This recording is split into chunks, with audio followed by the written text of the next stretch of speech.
अरे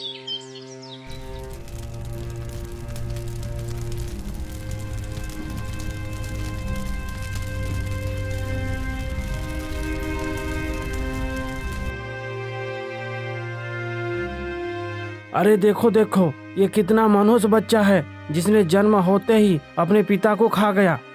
हाँ हाँ, ये तो मनहूस बच्चा है। अगर इस गांव में ये रहा तो सबके घर कुछ ना कुछ अनहोनी होता रहेगा। इसे गांव से बाहर कर दो। नहीं नहीं भैया, ये आप क्या बोल रहे हैं? कृपया मेरे साथ ऐसे दुर्व्यवहार ना करें। मेरा कोई नहीं है।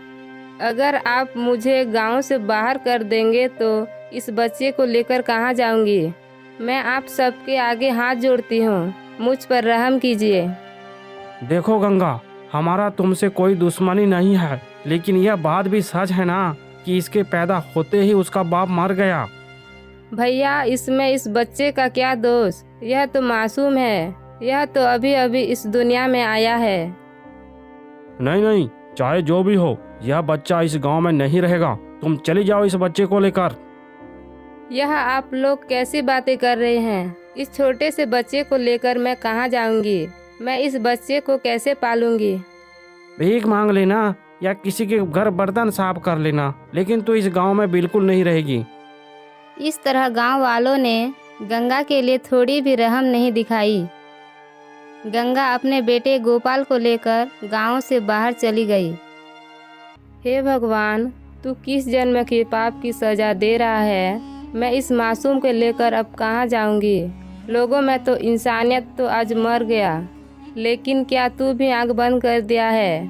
क्या तुझे हम गरीबों की तकलीफ देखकर मजा आता है? इस तरह गंगा चलते चलते एक घने जंगल के बीच पहुंच जाती है और वहां एक छोटे से कुटिया बनाकर गोपाल का पालन पोषण करने लगती है।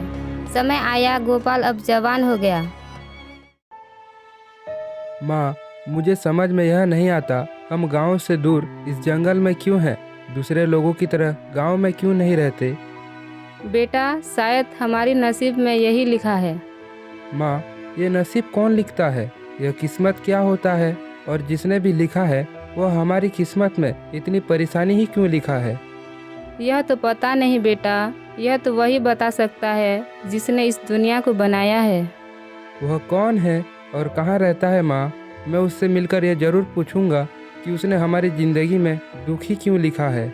बेटा, तू इन सब बातों को छोड़ दे, चिंता मत कर। नहीं माँ, मुझे इस सवाल का जवाब चाहिए कि ऊपर वाले ने हमारे साथ ही अन्याय क्यों किया।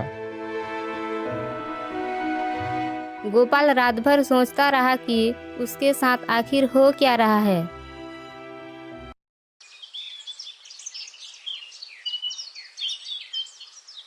माँ, कोई घर में है? भिक्षा दीजिए माँ, बाबा तेरे पास आया है, भिक्षा दीजिए माँ। क्षमा करें बाबा, मैं आपको क्या बताऊं, आप भी भिखारी के घर भीख मांगने आ गए। अभी तो हमारे पास खाने को कुछ नहीं और आप मांगने आ गए। ऊपर वाले के घर देर है, अंदर नहीं है बेटा, उदास मत होना। कुछ नहीं होता बाबा इन बातों से, हम बरसों से परेशानी से गुजर रहे हैं। कहते हैं समय से पहले और भाग्य से ज़्यादा कुछ नहीं मिलता। बाबा, ये भाग्य कौन लिखता है? मुझे उससे मिलना है। आखिर उसने मेरे भाग्य में आखिर ऐसा क्या लिखा है जिससे मेरा हर दिन परेशानी से गुजर रहा है? बेटा, अगर ये ऐसा है तो तुम्हारे सवालों का जवाब तो नीलगिरी के परमात्मा ही बता सकते हैं। मैंने सुना है वो सभी के समस्या को दूर करते हैं, परम ज्ञानी हैं, परमात्मा है। तुम उनके पास जाकर अपने बारे में पूछ सकते हो। अगर ऐसा है तो मुझे नीलगिरी के पहाड़ी की ओर जाना चाहिए। बाबा, मैं कल सुबह नीलगिरी के लिए निकल जाऊंगा। अगले सुबह गोपाल घर से नीलगिरी पहाड़ के लिए निकल जाता है। चलते चलते वह एक घने जंगल में पहुंच जाता है। अरे देखो तो, कितना घना जंगल है। अब तो मेरे पेट में चूहे भी कूदने लगा है। अरे हाँ, वो रहा आम का बगीचा। वाह वाह, बड़ा बड़ा आम, अब तो मज़ा आ जाएगा।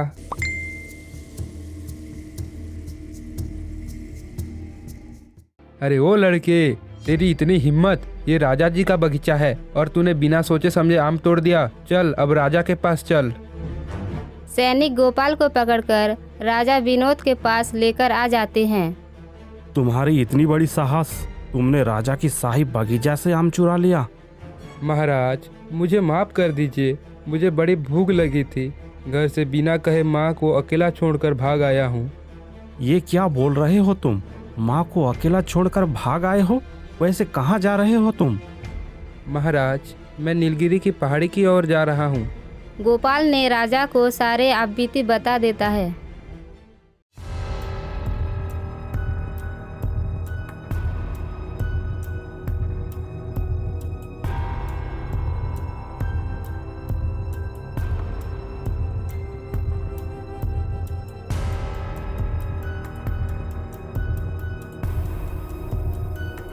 हमें माफ कर दो युवक, हमसे गलती हो गई और ये बेवकूफ़ सैनिक बिना सोचे समझे तुम्हें चोर समझ बैठे। तो तुम तकदीर की खोज से निकले हो, क्या ये सच है? तकदीर भी मिलता है क्या? हाँ महाराज, वो महात्मा नीलगिरी के पहाड़ियों पर मिलेंगे। अच्छा, तो तुम इसलिए किस्मत लिखने वाले की तलाश कर रहे हो और नीलगिरी पहाड़ की ओर जा रहे हो। अच्छा गोपाल, मैं भी एक बात से बहुत परेशान हूँ। क्या तुम मेरा एक काम करोगे? हाँ महाराज बताइए, मैं आपकी क्या सेवा कर सकता हूँ। गोपाल सुनो, राजकुमारी की आवाज़ चली गई है, अब वह बोल नहीं पाती है, वह गूंगी हो चुकी है। क्या तुम उसके बारे में तकदीर लिखने वाले से मेरे इस सवाल का जवाब मांग सकते हो कि राजकुमारी की आवाज़ कब तक वापस आ सकता है? हाँ महाराज, मैं आपकी बात जरूर उस महात्मा से पूछूंगा। सुनो गोपाल, नीलगिरी पहाड़ काफी दूर है, तुम पैदल तो नहीं जा सकते। तुम्हारे लिए मैं घोड़े का प्रबंध कर देता हूँ। नहीं नहीं महाराज, मुझे घोड़े रुपये पैसे नहीं चाहिए। मुझे पैदल ही नीलगिरी के पहाड़ी तक पहुँचना है। शायद यही मेरा तपस्या है। अच्छा, जब तुम इतना जिद कर ही रही हो तो हमारी ओर से यह 1 रुपया तुम अपने साथ रख लो। मेरा यह सप्रेम भेंट है, इसे स्वीकार करो। इस तरह गोपाल को 1 रुपया मिल जाता है। गोपाल राजमहल से निकलकर अब नीलगिरी पहाड़ की ओर जाने लगता है।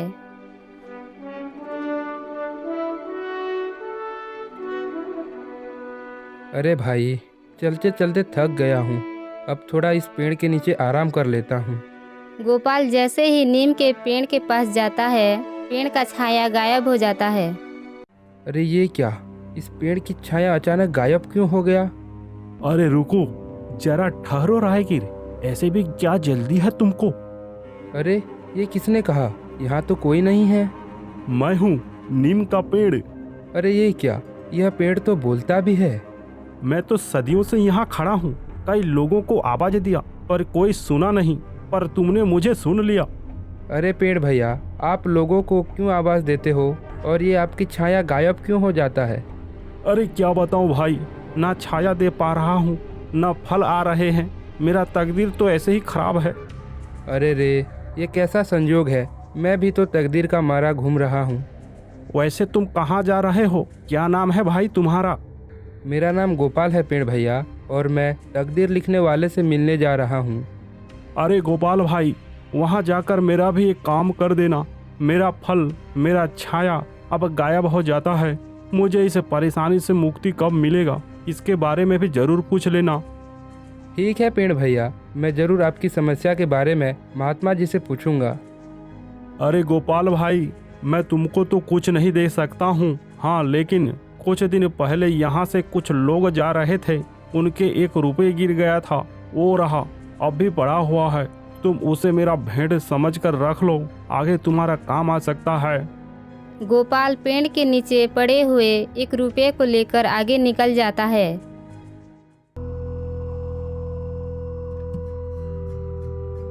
अरे चलते चलते काफ़ी दूर आ गया हूँ। अब तो रात भी होने को है। इस जंगल में रात कैसे गुजारूंगा? नहीं नहीं, मुझे थोड़ा और आगे जाना चाहिए। हे भगवान, अब तो रात भी हो गया है। अब मैं क्या करूं? तभी गोपाल को जंगलों के बीच एक गुफा नजर आता है। अरे हाँ, लगता है वो कोई गुफा है। उस गुफा में जाता हूँ, वहीं रात बिताना मेरे लिए ठीक रहेगा। गोपाल लगता है कि तभी अरे ये लड़के, कौन हो तुम और यहाँ क्या करने आए हो? क्या तुम्हें अपनी जान की कोई परवाह नहीं है? नहीं बाबा, मुझे नहीं पता था कि यह आपका डेरा है। मुझे माफ़ कर देना। मैं बहुत दूर से आया हूँ, थोड़ा आराम करने के लिए गुफा के अंदर आ गया। ये लड़के, कौन हो तुम और इतने घने जंगल से यहाँ कहाँ जा रहे हो? बाबा, मैं नीलगिरी की पहाड़ी की ओर जा रहा हूँ। मुझे तकदीर लिखने वाले महात्मा से मिलना है। क्या ऐसा भी होता है? मैंने तो कभी नहीं सुना। मुझे इसके बारे में एक योगी बाबा ने बताया। उसके कहे अनुसार मैं नीलगिरी पहाड़ी की ओर जा रहा हूँ। अरे सुनो लड़के, अगर यह सच है तो तुम उस महात्मा से मेरा भी एक सवाल जरूर पूछ लेना। मैं यहाँ कई दिनों से इस गुफा में दिन काट रहा हूँ। मुझे मुक्ति कब मिलेगा इसके बारे में भी जरूर पूछ लेना। हाँ बाबा, मैं आपकी बात ज़रूर पूछूंगा।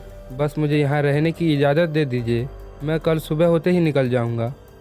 तो फिर ठीक है, तुम आज रात यहाँ आराम कर सकते हो। और ये मेरे तरफ से बेटा 1 रुपया ले लो, ये मेरे तरफ से एक भेंट है। अगले दिन सुबह होते ही गोपाल नीलगिरी पहाड़ की ओर निकल जाता है। गोपाल चलते चलते एक गांव में पहुंच जाता है। उस गांव में दहशत फैला हुआ है। उस गांव के लोग सब बीमार पड़े हुए हैं। सबके चेहरे नीले पड़ गए हैं। हे भगवान, यह मैं कैसे गांव में आ गया? यहाँ तो सब लोग बीमार पड़े हुए हैं और सबके रंग नीले पड़ गए हैं। अरे भैया ज़रा सुनो, यहाँ सब लोग बीमार क्यों हैं और सबके रंग नीला क्यों पड़ गया है? क्या कारण है? अरे भैया, इस गांव के बारे में कुछ ना पूछो तो ही ठीक है। जहां से आए हो वहीं से चले जाओ, वरना तुम भी ऐसे ही हो जाओगे। मैं समझा नहीं भैया, यह सब कैसे हुआ? क्या आप मुझे बता सकते हो? अरे भैया, जानकर भी क्या कर लोगे तुम? कई वैद्य और हकीम आए और चले गए, लेकिन इस गांव को श्राप से कोई नहीं बचा पाया। यह तो बड़ी दुख की बात है भैया। मैं आपको वचन देता हूँ, मैं इस गांव को श्राप मुक्त कर दूंगा। इस तरह गोपाल गांव वालों से बात करके आगे नीलगिरी पहाड़ की ओर निकल जाता है। अरे, यह पेड़ तो बहुत हरा भरा है। चलो थोड़ा आराम कर लेता हूँ।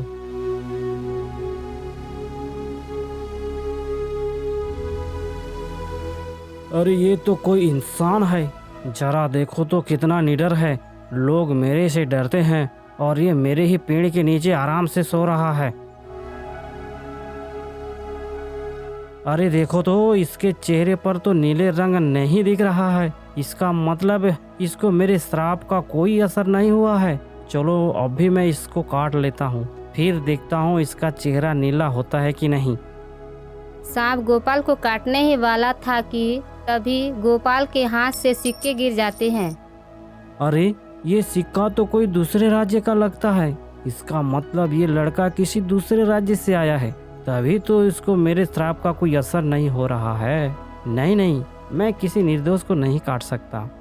सिक्के की आवाज़ सुनकर गोपाल नींद से उठ जाता है। उसके सामने एक बड़ा सा सांप फन फलाए खड़ा है। अरे बचाओ, यह तो कोई सांप है। हे भगवान, ये सांप कहाँ से आ गया?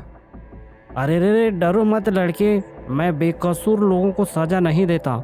मेरा काटा हुआ कोई नहीं बचाता, वो नीला पड़ जाता है, बहुत दर्द होता है।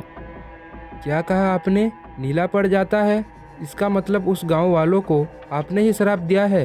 हे सर्पदेवता, आपने ऐसा क्यों किया? सुनो विवेक, आज से कई साल पहले इस जंगल में हम 2 सांप नाग और नागिन रहते थे, लेकिन इस गांव के लोगों ने मेरा साथी नागिन को ही मार दिया था। इसीलिए इस गांव का यही हाल है। मैंने श्राप दिया है। हे सर्पदेवता, गलती तो इंसान से ही हो जाता है नागराज, पर आप तो महान हैं। आप उन लोगों को श्राप मुक्त कर दीजिए। कुछ लोगों के गलती का सजा पूरे गांव वालों को मत दीजिए। नहीं, ऐसा नहीं हो सकता। उन्होंने मेरा परिवार उजाड़ दिया है। और आप भी तो उनके परिवार को उजाड़ रहे हो। अब उनमें और आप में क्या अंतर रह गया? वैसे तुम्हारी बातें भी बिल्कुल सही ही है। मुझे भी पछतावा हो रहा है। मेरा साथी जाने के बाद मैं बिल्कुल अकेला हो गया हूँ। अब मुझे इस जन्म से मुक्ति चाहिए, पर मुझे मुक्ति कैसे मिलेगा यह तो मुझे भी नहीं पता। सुनो नागराज, मैं नीलगिरी की पहाड़ी की ओर जा रहा हूँ। कहते हैं वहाँ कोई महात्मा रहते हैं जो भाग्य लिखते हैं। शायद वो आपको मुक्ति का मार्ग दिखा सकते हैं। ठीक है युवक, अगर तुम नीलगिरी पहाड़ की ओर जा ही रहे हो तो उस महात्मा से मेरा भी एक सवाल जरूर पूछ लेना। कि मुलाकात करने के बाद आपका यह सवाल भी ज़रूर पूछूंगा। पहले से ही 3 लोगों के सवाल लेकर जा रहा हूँ और तीनों ने मुझे 3 उपहार भी दिए हैं। अच्छा, अब मुझे आज्ञा दीजिए। रुको रुको लड़के, मैं भी कुछ उपहार देना चाहता हूँ। इस पेड़ के नीचे बहुत से सिक्के हैं, तुम वहीं से अब कुछ सिक्के ले सकते हो। नहीं नाग देवता, सब ने मुझे 1-1 रुपया उपहार दिए हैं, इसलिए अब आपसे भी मैं 1 ही रुपया ले सकता हूँ। इस तरह गोपाल नागराज से 1 रुपया लेकर नीलगिरी पहाड़ की ओर निकल जाता है। बहुत दिन के सफर के बाद आखिरकार गोपाल नीलगिरी पहाड़ पहुंच जाता है। आखिरकार आज मैं नीलगिरी की पहाड़ी पहुंच ही गया। अब मुझे तकदीर लिखने वाले उस महात्मा से मुलाकात करना है। लगता है पहाड़ी की उस चोटी पर होंगे। हाँ, चलो वहाँ जाकर देखता हूँ। पहाड़ के अंदर एक बड़ा सा गुफा है और उस गुफे के अंदर एक बाबा कई वर्षों से लीन है। बाबा ध्यान पर बैठे थे कि तभी गोपाल आता है। प्रणाम है महात्मा, मैं कई दिनों के सफ़र करके आपके दर्शन के लिए आया हूँ। मेरा प्रणाम स्वीकार कीजिए। बेटा, यहाँ कोई आता जाता नहीं है, पर तुम अपना जान जोखिम में डालकर यहाँ क्यों आए हो? बाबा, मैंने सुना है आप तकदीर लिखते हैं। नहीं नहीं, यह सरासर गलत है। कोई किसी का भाग्य नहीं लिखता। भाग्य तो स्वयं ही लिखा जा सकता है।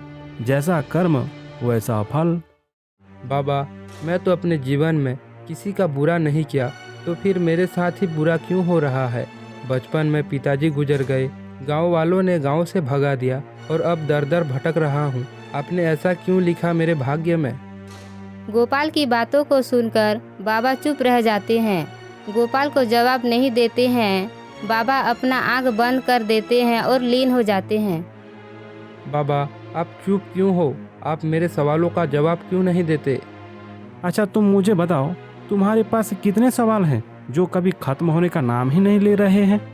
हे महात्मा, मेरे पास 5 सवाल हैं। पहला, मेरा तकदीर में ऐसा क्या लिखा है? दूसरा, राजा की राजकुमारी की आवाज़ कब तक आएगी?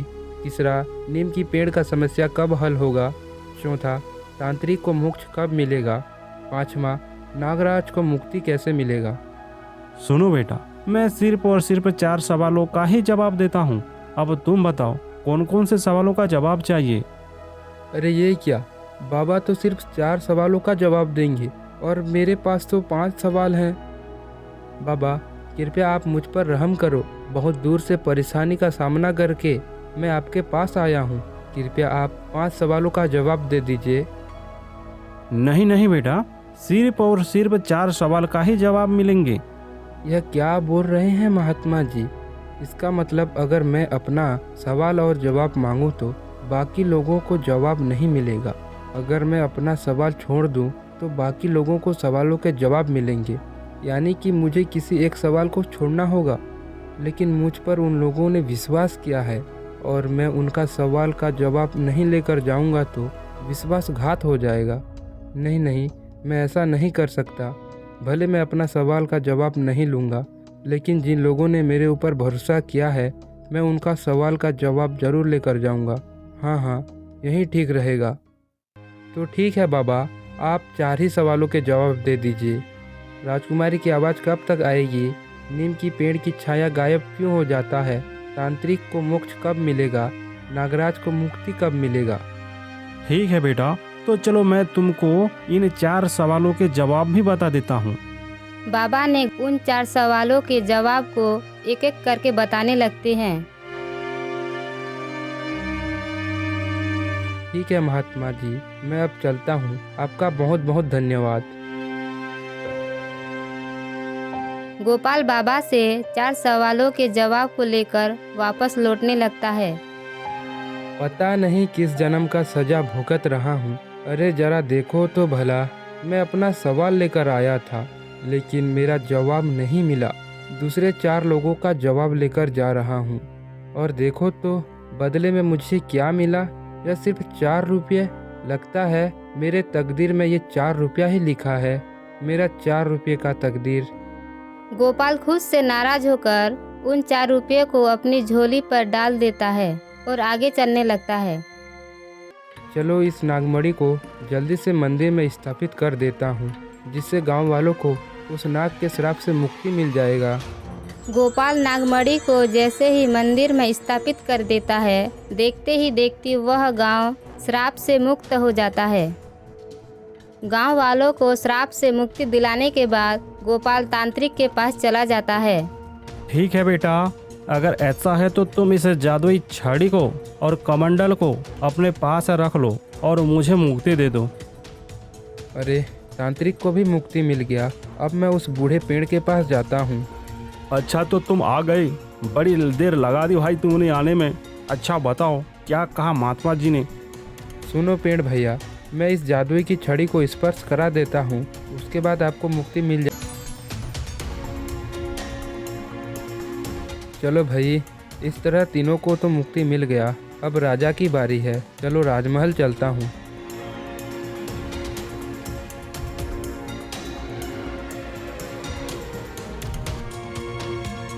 महाराज, आपसे गोपाल मिलना चाहता है। वह नीलगिरी की पहाड़ी से वापस आ गया। क्या सच में गोपाल नीलगिरी के पहाड़ी से वापस आ गया है? मैं स्वयं गोपाल से मिलना चाहता हूँ। चलो कहाँ है गोपाल, मुझे इसके पास ले चलो। अरे गोपाल, तो तुम आ गए। बताओ क्या कहा महात्मा जी ने राजकुमारी के बारे में? महाराज, आपको चिंता करने की आवश्यकता नहीं है। राजकुमारी की आवाज़ फिर से वापस आ जाएगी। इस कमंडल में जादुई जल है, इसे अगर राजकुमारी पी लेंगी तो राजकुमारी की आवाज़ फिर से राजमहल में गूंजने लगेंगी। गोपाल की बातों को सुनकर राजा और रानी दोनों बहुत खुश हो जाते हैं। सब लोग राजकुमारी के कक्ष में जाते हैं। राजकुमारी को जैसे ही जादुई जल पिलाते हैं, उसके बाद राजकुमारी बोलने लगती है। पिताजी, मेरी आवाज़ वापस आ गई। देखिए अब मैं बोल सकती हूँ। हे ऊपर वाले, तेरा लाख लाख शुक्रिया। तूने मेरी विनती आखिरकार सुन ही लिया।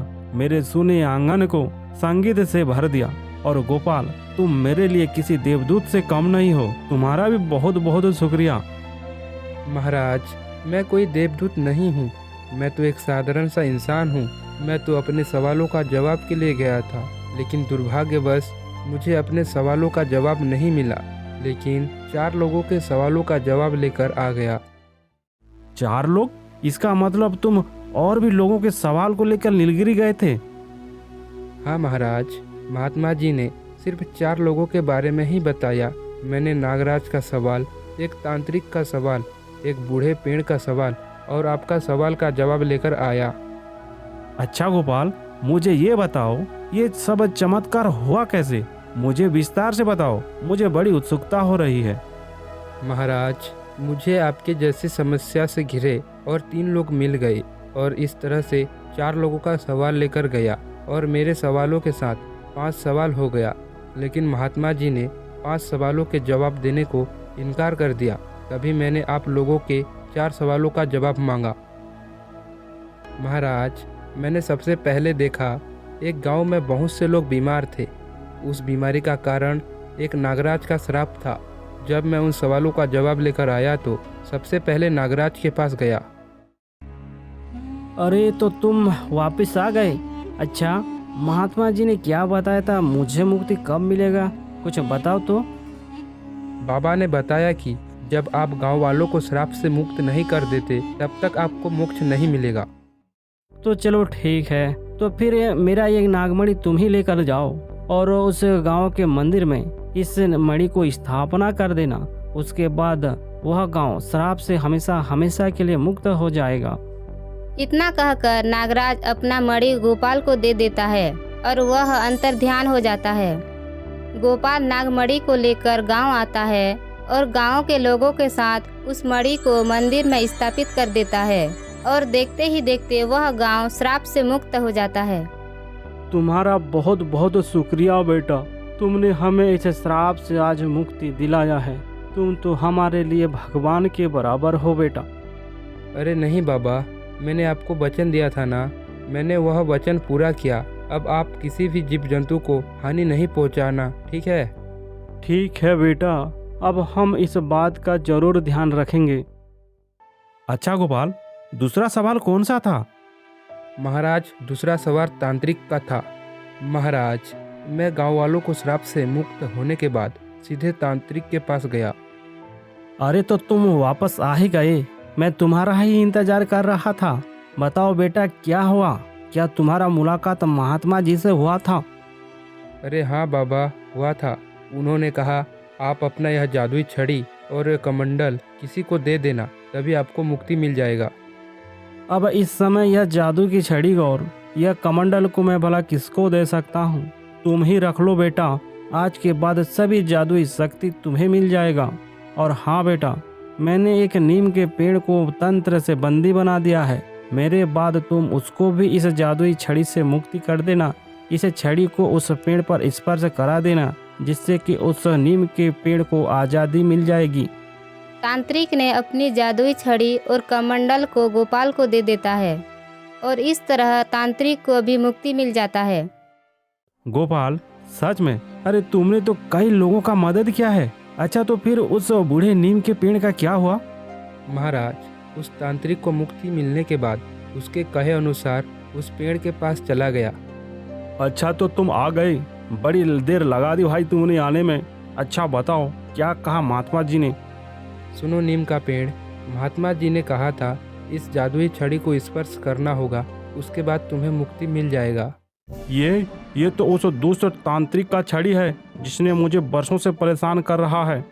पर वह तांत्रिक तुम्हें परेशान क्यों कर रहा था? वो लालची तांत्रिक है। उसने मुझे काटना चाहा पर काट ना सका। पर वह तुम्हें क्यों काटना चाहता था? सुनो गोपाल, मैं यहाँ बरसों से खड़ा हूँ। मेरे जड़ से जादुई जल बहता था। जो भी इस जल को पीता है उसका सभी दुख परेशानी दूर हो जाता है और सुखी जीवन व्यतीत करने लगता है। पर एक बार में केवल एक ही व्यक्ति इसका जल को ग्रहण कर सकता था। अच्छा, तो यह बात है। सुनो नीम का पेड़, आज से तुमको कोई परेशानी नहीं होगा। गोपाल इतना कहकर उस छड़ी को पेड़ से स्पर्श करा देता है। हे नीम के पेड़, अब आप आज़ाद हो गए हो। अब मैं आपसे एक बात कहना चाहता हूँ। नंदीपुर के राजा राजकुमारी को कई वर्ष से गूंगी है। क्या आपकी जल से उनकी आवाज़ वापस आ सकती है? हाँ, क्यों नहीं, बिल्कुल गोपाल। तुम इस जादुई जल को लेकर राजकुमारी को पिला देना। इससे राजकुमारी की आवाज फिर से वापस आ जाएगी। इस तरह महाराज, मैंने उस कमंडल से जादुई जल को लेकर आ गया और मैंने आपको दिया। आपने राजकुमारी को जल पिलाया और राजकुमारी का आवाज़ फिर से आ गया। महाराज, इस तरह नीम के पेड़ को भी आज़ादी मिल गया। गोपाल, जो दूसरों की मदद करते हैं, भगवान उनकी मदद करने स्वयं आते हैं। महाराज, मुझे अब तकदीर से कोई शिकायत नहीं है। मेरी वजह से कई लोग खुश हैं। इससे बड़ी और क्या खुशी हो सकता है मेरे जीवन में। अब मैं घर जाता हूँ। मेरी माँ इंतजार कर रही होगी। जरा ठहरो गोपाल, तुमने हमारे लिए इतना कुछ किया है और हम तुम्हें ऐसे ही छोड़ दें? भला ये कैसे हो सकता है? जरा उधर तो देखो। माँ, आप यहाँ कब आई? गोपाल, जब तुमने यहाँ आकर अपनी परेशानियों के बारे में हमें बताया था, हमने तुरंत ही अपने लोगों को भेजकर माता जी को यहाँ ले आए थे, ताकि तुम्हारी अनुपस्थिति में माता जी यहाँ आराम से रह सकें। आपका बहुत बहुत धन्यवाद महाराज। आपने मेरी माँ का ख्याल रखा। बेटा गोपाल, परोपकार ही परम धर्म है। इस धर्म को तुमने ईमानदारी के साथ निभाया है। सुनो गोपाल, मेरा एक विनती है। मैं राजकुमारी का विवाह तुम्हारे साथ कराना चाहता हूँ। तुम एक योग्य पुरुष हो, इसलिए इस राज्य का राजा भी मैं तुम्हें ही बनाना चाहता हूँ। नहीं महाराज, नहीं, ऐसा मत कीजिए। मैं तो सामान्य व्यक्ति हूँ। मैं अपनी माँ के साथ खुश रहता हूँ। हाँ बेटा, तुमने राजकुमारी के गूंगी आवाज़ को मधुर आवाज़ में बदल दिया। अगर राजकुमारी के लिए कोई अच्छा और सच्चा वर होगा तो वह तुम ही हो सकते हो। सब लोगों के समझाने पर गोपाल ने भी राजकुमारी के साथ विवाह के लिए हाँ कर दिया और अगले दिन राजकुमारी और गोपाल का विवाह बड़े ही धूमधाम से संपन्न हो जाता है और गोपाल को राजा बना दिया जाता है। महाराज, कोई साधु बाबा आपसे मिलना चाहते हैं। तो ठीक है, उन साधु महात्मा को ससम्मान लेकर आओ। अरे बाबा, आप हमें खबर कर देते, हम आपकी सेवा में आ जाते। यहाँ से गुजर रहा था, सोचा राजा जी से मुलाकात करके चलते हैं। और बेटा गोपाल, राजा की बेज में मैं तुमको देखा, देखकर बहुत अच्छा लगा। बाबा, आपके कहे अनुसार मैं नीलगिरी के पहाड़ी की ओर गया था। तकदीर से कई शिकायत करता था। उन 4 लोगों के सवालों से ही मेरा भाग्य जुड़ा था। अब मुझे समझ में आ रहा है। ऊपर वाले के खेल बड़े निराले हैं बेटा। उसके घर देर है पर अंधेर नहीं है। बाबा रुकिए, उस दिन मैं आपको कुछ नहीं दे सका था। आज आपको दान करने का सौभाग्य मिला है। गोपाल ने बाबा को कई सोने चांदी आभूषण का दान कर देता है। बाबा कहते हैं, बेटा, मैं इसे सोने चांदी का क्या ही करूँगा। मैं तो एक साधु हूँ, ये सब मेरे काम की नहीं है। तो फिर मैं आपको क्या दान करूं बाबा, आप ही बताइए। बेटा गोपाल, अगर दान ही करना है तो मुझे वो 4 रुपये को दान में दे दे। ठीक है बाबा, आपकी जैसी मर्जी। इस तरह राजा गोपाल ने साधु बाबा को वह 4 रुपये दान में दे देता है। दान लेने के बाद वह साधु अंतर ध्यान हो जाते हैं। अरे ये बाबा अचानक गायब कैसे हो गई? इसका मतलब यह कोई साधारण बाबा नहीं थे। इसका मतलब राजा जी बिल्कुल सही बोल रहे थे। जो दूसरों की मदद करता है, भगवान स्वयं उसकी मदद करने